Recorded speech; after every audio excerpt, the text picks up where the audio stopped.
E aí, pessoal, tudo bem? Voltamos mais uma vez para falar da água, né?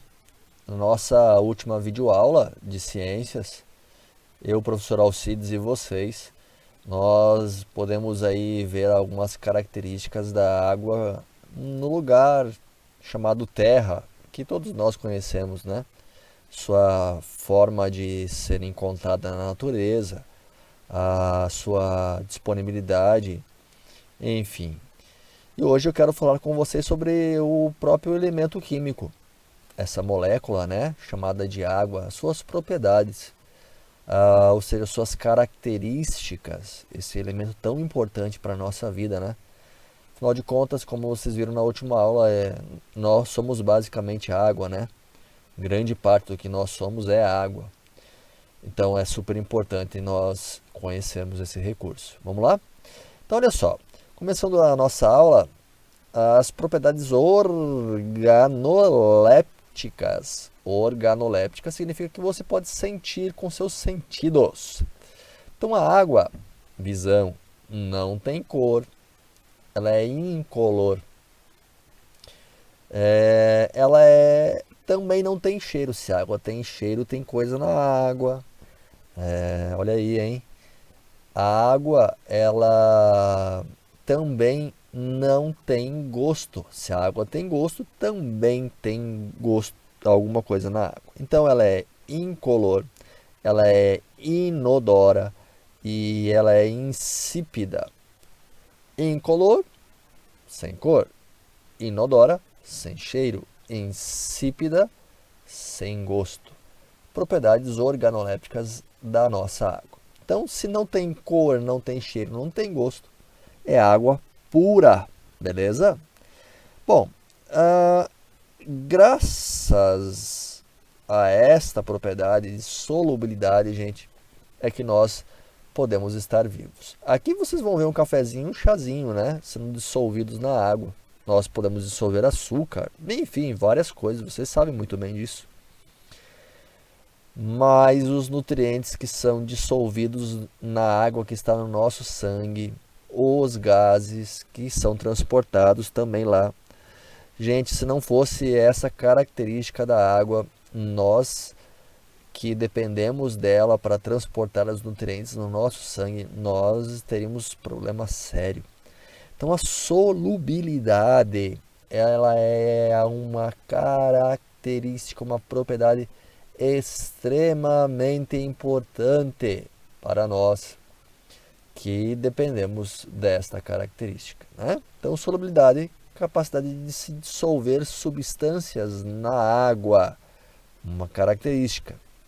Outra característica, gente, é chamada de empuxo. Aqui eu tenho duas imagens, né? No livro eles trabalham uma perspectiva de empuxo, nós vamos ver duas aqui. Olha que legal. Primeira, gente, é que o empuxo é uma força exercida sobre uma outra matéria que está na água. Se essa matéria que está na água, ela tem uma densidade maior do que a da água, então esta matéria, gente, ela tende a ser puxada para baixo da água. Quando você vai tirar ela da água, existe um aumento de pressão do empuxo, fazendo que aparentemente o peso fique maior aqui no limite, né? Tá? Tendo dificuldade de retirar. Enquanto o objeto está imerso, aparentemente ele está mais leve, mas quando você vai retirando, ele vai tendendo a ficar mais pesado, tá? Isto é o empuxo para matérias de maior densidade que a água, ok? Lembrando, densidade é a quantidade de matéria num determinado espaço, certo? Se a densidade desta matéria for menor do que a da água, a tendência é contrária. O que acontece? O empuxo não deixa esta matéria de menor densidade entrar na água, ele tenta expulsar isto. Por isso, quando nós enfiamos uma bola dentro da água, a tendência, se você soltar a bola, sair da água. Uma boia, um colchão de ar, um isopor, essas matérias elas tendem a sair. Óleo, por exemplo, né, que tem uma densidade menor, fica na parte superior da água. Então o empuxo ele atua de forma contrária. Então o empuxo é a força que tende a manter corpos de maior densidade no interior da água, atraindo eles para baixo, ou expulsar corpos de menor densidade para fora da água. Tá? Outra propriedade da água. Tensão superficial da água. Gente, ó, olha só, a água é feita de moléculas, né? Moléculas. E essas moléculas elas tendem a exercer uma força entre si, né? Uma está próxima da outra e se ligam. Quando está na superfície, essa ligação ela existe aqui, ó, entre as moléculas que estão próximas da água. E o que acontece? Na superfície, essa força ela vai criar como se fosse uma película muito forte. Apenas matérias que são de grande peso conseguem romper essa força, né? Mas matérias de pouco peso, pouca massa, né? Elas tendem a não conseguir quebrar esta película. E o que acontece? Então, se a massa é pequena, esses indivíduos, essa matéria tende a ficar nem dentro, não é dentro, é fora da água mesmo. Olha só, dá até para ver, ó, aqui, ó, nas patinhas aqui desse invertebrado, né?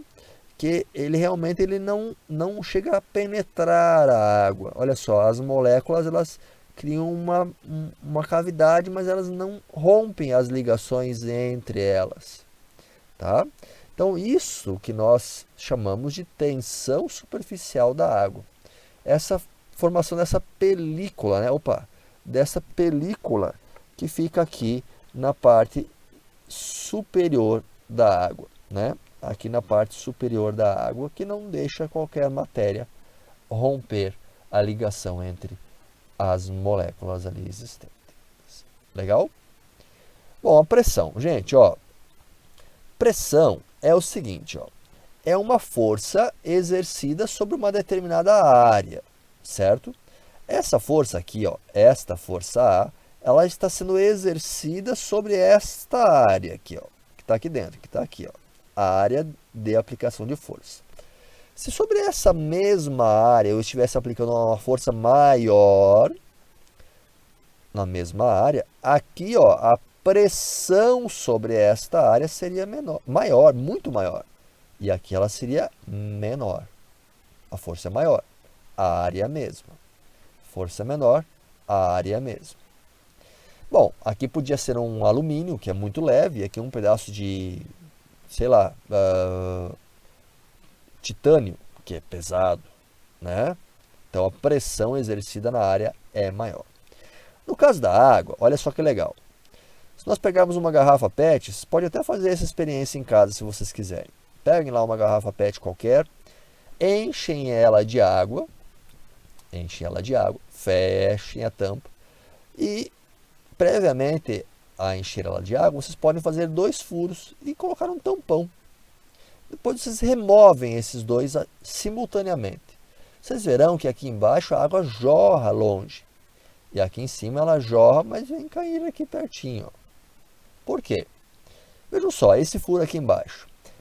A quantidade de água que tem em cima desse furo aqui, ó, a coluna de água B, ela é muito maior. Podemos dizer que até que mais de 2 vezes maior do que a quantidade de água aqui sobre o furo A.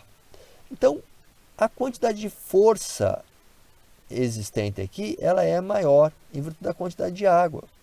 Então, a pressão de água aqui é muito maior no furo B do que no furo A. Por isso a água aqui jorra para longe. E aqui não, aqui ela sai, mas com pouca pressão. Então, nós podemos dizer então que quanto maior a coluna de água, maior será a pressão. Por isso que nós pegamos e colocamos caixas da água lá em cima dos nossos prédios, para que a coluna de água seja grande e a pressão seja grande, para que a água saia com maior força nas torneiras, né? Caixas de água nós colocamos lá em cima dos morros, mais alta possível. Para quê? Para que a pressão seja maior e ela corra com mais força, certo? Legalzinho até aqui? Para terminar a nossa videoaula, gente, eu gostaria de falar sobre a característica anômala da água, de dilatação. Dilatação, vocês sabem, né? É o aumento do volume, em virtude do aumento da temperatura. As moléculas ficam mais agitadas, elas vão se aumentando a área ocupada, elas vão dilatando, certo? A água ela tem uma dilatação diferente das outras matérias. Vejam só, no caso de nós pegarmos a água e formos resfriando ela, diminuindo a temperatura, a agitação molecular, a água ela tende a ir reduzindo o seu volume. Ou seja, vai diminuindo a sua dilatação, seu volume. Até que ela chegue em 4 graus centígrados. Com 4 graus centígrados, o que acontece? A água tem um comportamento diferente, ela deveria continuar reduzindo o seu volume, mas a partir de 4 graus, se continuar reduzindo ainda a temperatura, de 4 graus a 0 graus, a água tende a dar uma aumentada de volume, o que nenhuma outra matéria na face da Terra faz. A partir de 0 graus, de novo ela volta a reduzir.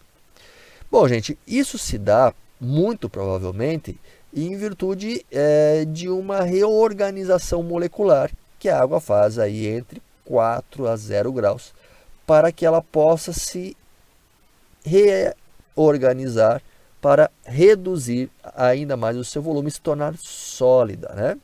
Sabe que o sólido ele tem as suas moléculas muito próximas umas das outras, aumenta a densidade. Então, ela provavelmente organize novamente essas moléculas entre 4 a 0 graus para que elas se tornem gelo mais densa de uma forma mais eficiente, beleza? Dilatação anômala da água. Bom, gente, para terminar a nossa videoaula, deixo para vocês hoje pouca coisa, exercício 1 e 2 da página 179, e um grande abraço do professor Alcides. Nos veremos aí em nossa próxima videoaula. Tchau!